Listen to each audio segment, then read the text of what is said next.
It's the Friday Cocktail with Anna Glowinski. Right now we have on the line, I'm joined by Lisa Bailey. If you heard the roundup just before the break, you know exactly what this is about. And it's about piecing together skulls, which maybe sounds very morbid, but I also think it's got a very important role to play. And it's just maybe something very creative. I don't know. Let's find out. Hello, Lisa. How are you? I'm great. How are you? Yeah, really good. Thanks. Really looking forward to talking to you. Your book is called Clay and Bones. So that gives me an idea of something that you're doing with your hands. You're modeling something, you're creating something. And of course, we do know that it's all about the skull with you. How on earth did you get into this line of work? Like every other forensic artist, sort of by accident, it just sort of happened with the progression of this, where my life led me, from the military to having a clearance to getting a degree in art. And then there was, oddly enough, this was many years ago, there was actually just an ad in the Washington Post for an artist illustrator at the FBI. And it wasn't starting working on skulls. That's something you have to work your way into. So I applied, and I was more shocked than anyone when I got it. I wasn't even sure it was a real position.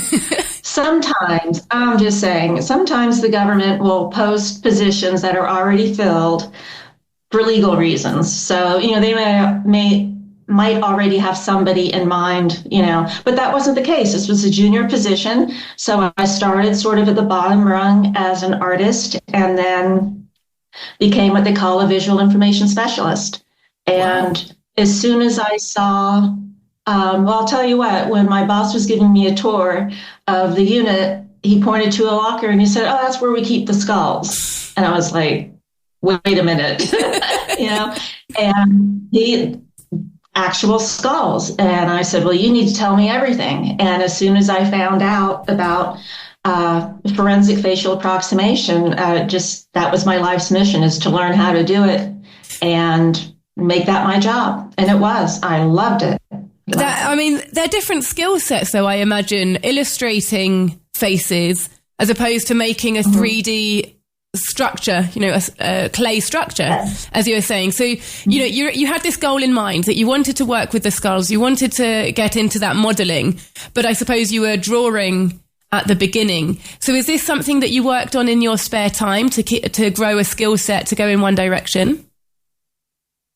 I had never sculpted before the FBI, but I should point out that when we first facial approximation used to be due 2D, so it was a drawing over a photograph of the skull. Wow. And then when we got a 3D printer, we were able to print a copy of the skull, and that's when we did them in 3D, which is a method I much prefer.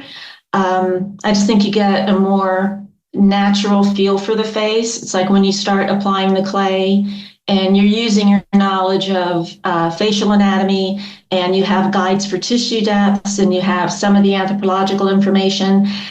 It's almost like the face just sort of happens, because your skull is a structure for your face. And that's why we all look different. It all starts with your bone structure. And it's pretty important stuff that you're working on. Obviously, it's about identifying people who aren't able to be identified. Do you remember maybe your first job, or at some point when you realized the importance of what you were doing and perhaps of getting it right? If you're an artist before, there's a lot of self-expression. But all of a sudden you're doing a job that's for somebody else, potentially to find criminals or to give peace to a family or something like that. So you must have felt a pressure to have to get it as right as possible. That is exactly right. The big thing with forensic art is there is no self-expression. There's a little bit of a gray area because we don't know everything specifically about the face. But yes, you don't put, there's no personal touch there. I mean, I have a different sculpting style than other artists, but Absolutely. There's no self-expression. This is a piece of forensic work. It's there to serve a purpose. It's to hopefully spark memory in someone that knew that person, because the reason a skull gets to us in the first place is that the databases, DNA on one hand and missing persons on the other, the information is not it's not in the missing person database. So many of these people are never reported missing. And just for numerous reasons, maybe it was a runaway or family trouble or whatever. And so many times there's been a cousin that says, I don't know whatever happened to him. And they start looking around and realize that they were never reported missing. And that right there can help solve it. Wow. I mean, I've had cases where the sculpture has been in a database for years. And then it's the moment somebody goes, well, I'm going to report, they've been missing for 20 years. They've never been reported missing. Then they get in the system. Then that can be a cold hit in CODIS, the DNA database, when they submit the missing persons report and then start matching DNA. And that's exactly how it can happen. And have you got any examples of that happening with your work specifically? Oh, yeah. Oh, gosh, yes. I mean, if I had gone through any length of time without getting quote unquote hit, I wouldn't have I don't want to do harm. But I remember the first hit was what you would essentially call a quote unquote perfect hit, is that I did the sculpture. It was on the news. These things need to be seen. It does no good. There's so many times, they just get stuck in a drawer. But there's actually a news broadcast, and a couple was sitting on the couch, and wife said to the husband, that could be your sister. And, because they had this is where she was found, and, she had maybe a broken left arm when she was younger. There's other information, but seeing that image on the screen, that's what gets people to look. And that's all we need. All we need is somebody is to stop and pay attention and consider. And so he called the police and said, I think I know who this is. This could be my sister. DNA, it was a hit. Wow. And I nearly lost my mind. It wasn't it was validation. It was like, okay, I'm doing this right. That it's working. And I just want to point out, too, that we always work with a forensic anthropologist. Okay. What does that it's mean? Not like I go in there. Yeah. Tell us a bit about what a forensic anthropologist, what their role would be, and how that influences what you do.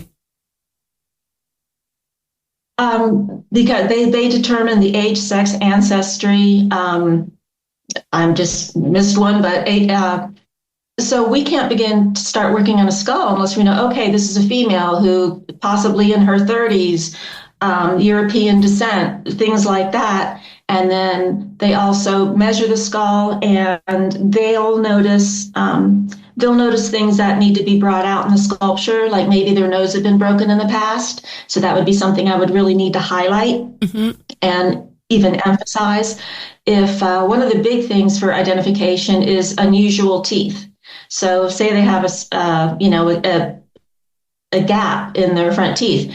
Whenever you see a sculpture smiling, look at the teeth, because the artist is showing the teeth for a reason. Wow. That can be a big thing. Dentists have said, that's my patient. I mean, that has happened. So typically we do them with their mouth closed because we want them to be a neutral expression, because they can be matched to, say, a driver's license photo or something like that, or a missing person's, photo. So that's why we keep them neutral. There's no fancy, expressive views or anything like that. They're because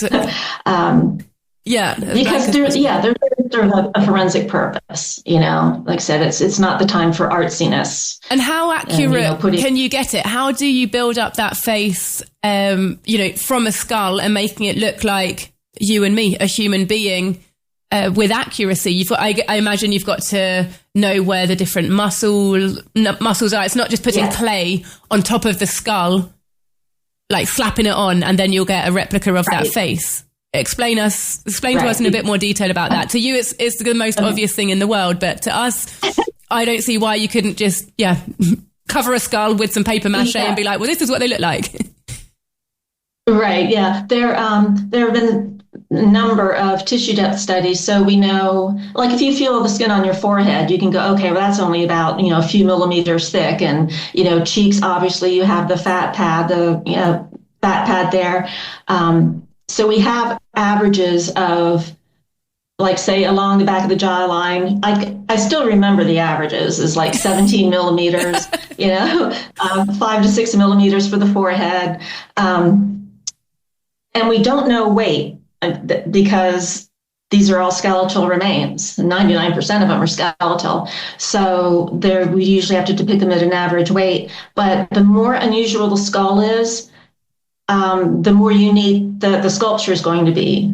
Like there was a time when I had like 5 average male skulls in a row, and I started worrying, like, are these looking the same? Uh-huh. And I compared, I went back and it's like, no, they're all different. They're all different.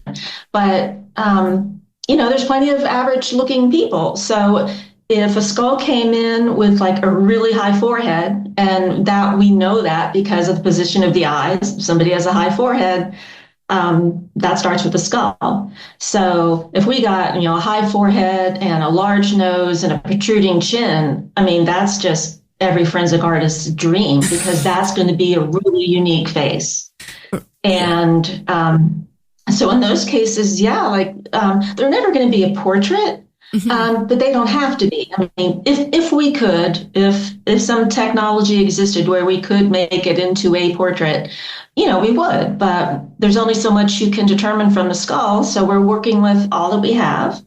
And other things is that, like I had one case where there was a really good resemblance. It was sort of like an average like 30-year-old male, but in my sculpture, he had a straight nose, and he actually had a really crooked nose in life. Well, what had happened is that those nasal bones were gone. When we got the skull, they had been, there's rodents, there's animal activity.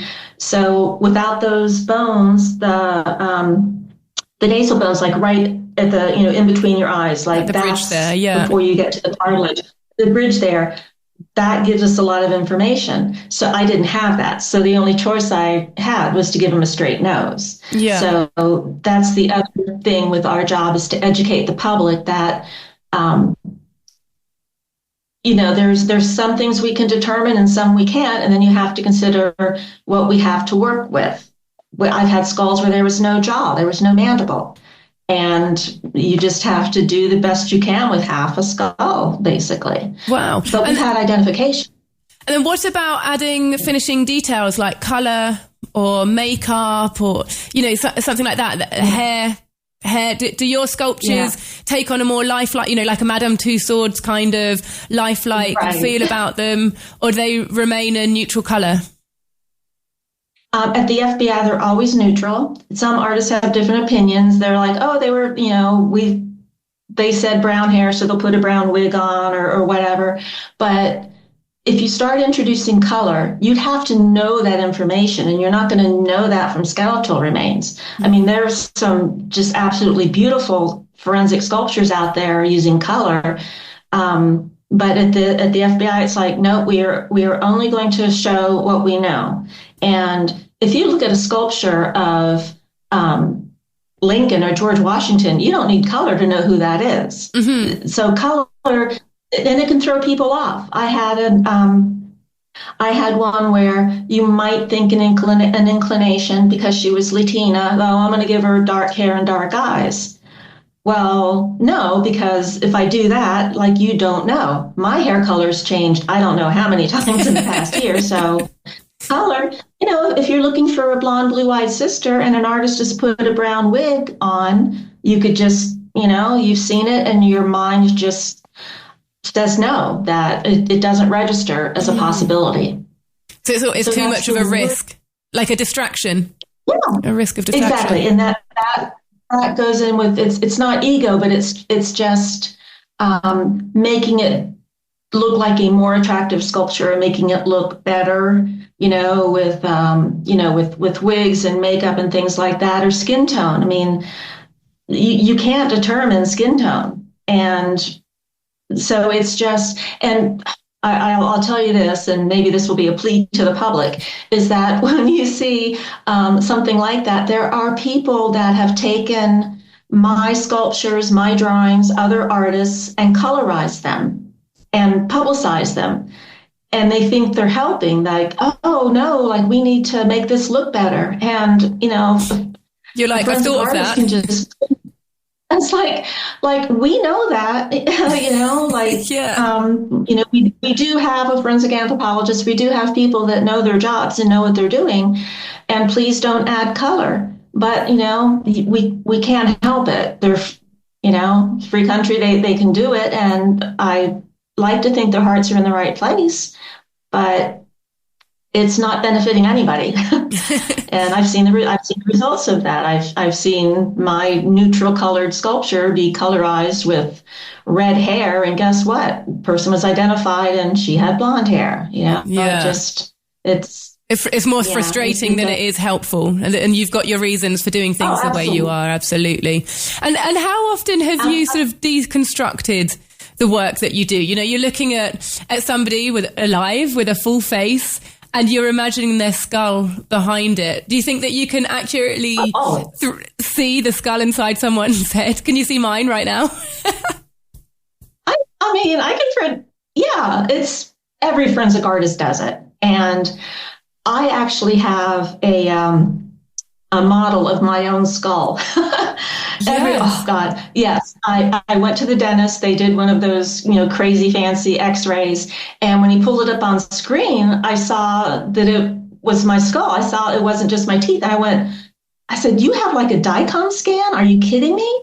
And so the dentist was geeked out with my job. And so he gave me the file on the thumb drive, and I had a copy of it printed. So I've got it in my art room. I have a copy of my skull, and it looks like how I thought it would look. It really does. There's nothing remarkable going on there. I'm just like average. But some of the things I've noticed over the years, and in working on a project with the Body Farm where we had skulls and live photos, you have like the cheekbone. Yeah. You have like a nice strong cheekbone. Just you can tell from the structure of your face. And other people that maybe have the zygomatic bone, other people's where it's thinner, maybe a little bit concave, they're going to be more sunken there. Their skin will fold differently. So things like that, every forensic artist is walking around with like x-ray vision, studying people. Well, I like that. I'll take that compliment that you like my skull. Very kind of you. It's my favorite compliment for a Friday that I've ever had. You have good bone structure. No. Yeah, people pay money to get nice plump cheeks, So, thank you very much. Oh, stop with the skull compliments. Well, no, and with the stop, please. Like I have close set eyes. Well, that's because the orbits on my skull are close set. It's not like my eyes are placed weird in the sockets. I mean, that starts with the skull. So that would be another thing. If you see a skull and the eye orbits are really far apart, you just kind of go, oh boy, because that's just a really good identifier. It's really helping build those unique features of the face. And I just want to ask you a bit about technology, because you've mentioned it earlier on, and I'd like to know how technology has evolved since you were working with the FBI, during your career. The sorts of things that became available, and also perhaps things that you predict might become available in the future, or things that you'd like to see become available to help, that would have helped if they existed in your career. Well, frankly, in order to solve the unidentifieds, the best thing has been the genetic genealogy, because that cuts out the middleman of, that cousin going, I haven't seen, Bob in 10 years or whatever. So the genetic genealogy, where they can build the family tree, if they can do that, then they can get the pool of possibilities and really negate the need for a forensic artist. I mean, I would be fine if my job, even if I were still at the FBI, if my job was no longer necessary because people were identified sooner, then great. Then, some jobs just become obsolete. I don't think there's not as much, probably funding and the infrastructure to have genetic genealogy be, one of the first go-tos with unidentified remains. But if I don't know, if somebody in the government decided, hey, let's make this a priority, these are most often, not all the times, homicide victims. It's not like, there's killers, plural, out there. So solving these cases is really important. So genetic genealogy is the big thing, and as far as the facial approximation goes, I mean, there are databases out there like, my sculptures, forensic artist sculptures would go on a government database, and that's how people could look up and look at the photos and everything. But if you can just cut that step out, I mean, that would be great. So. Yeah, absolutely. Do you know, I'm surprised. I'm surprised with that answer there. It's a really good answer, and one that I wasn't expecting. So thanks for that. And just finally, just onto a bit about your book, Clay and Bones, My Life as an FBI Forensic Artist. How does it read? Are you talking about cases? Is it your career? Is it the art? A bit of everything? Tell us about it. Well, I'll tell you what, I never, ever intended to write a book. I never saw a reason for it. But it is mostly about, I'll say like 3/4. It's about the job of forensic artists, like, how I got in and what it's like to work with skulls and some of the cases that I worked on. Unfortunately, I had a very bad experience with sexual discrimination and harassment. And that is sort of what tipped me into writing the book, because it was a really, really bad situation that I was stuck in, and I couldn't.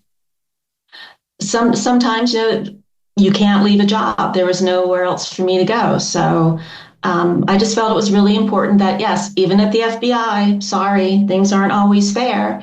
And I just felt it was really important to tell my story, to say this is what happened. Okay, so is it almost a borderline a whistleblower book? Yeah, because some things were said that it's like, no, I worked very hard for my career and my reputation, and I don't want that smeared. So it's in the book. If that bothers anybody, I know some people have said, oh, that would be triggering, or they only want to hear about the cool cases.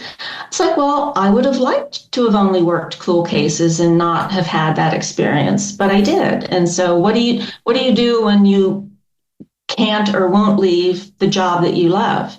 There's literally nowhere else for me to go to be a forensic artist and do facial approximation. I mean, it's a very, very specific skill set that you have worked with up the years, and you can't take it to many places. Yeah, I understand that. Yeah, and also what comes across is that you're clearly very passionate and very knowledgeable, very, very knowledgeable about what you do. So I'm very sorry to hear that you had a negative experience in the workplace. And I'm sure that will help when it's in the book. It might be there to help other people as well, and people get an extra detail out of that story. So, well done you for putting it out there. Thank you.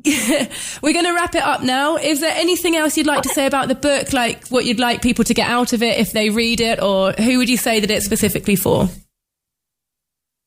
I would say mostly women are into forensics. So, but people that, there's a number of books out there, like say by medical examiners or people who work in death industries. So I don't know if you've heard of the book Stiff by Mary Roach. That's a classic about how cadavers are used in science. And Working Stiff is about a medical examiner. Smoke It's in Your Eyes is written by Kate and Dowdy, who was worked in a mortician's office. So anybody that's interested in the inner workings of those kind of odd fields, with a crossover into a CSI, because that was my job. I didn't carry a gun, but that was my job, is doing that work. So people that like those kind of books, I think would like mine. Absolutely. Well, thank you so much, Lisa. It's been a real pleasure talking to you today. That book is called Clay and Bones, My Life as an FBI Forensic Artist. I'm sure you can pop it into Google, but it can also be found on the Talk Radio Europe bookshop. And on that note, we'll say goodbye to Lisa. Bye. Thank you for joining us. Thank you. Bye-bye.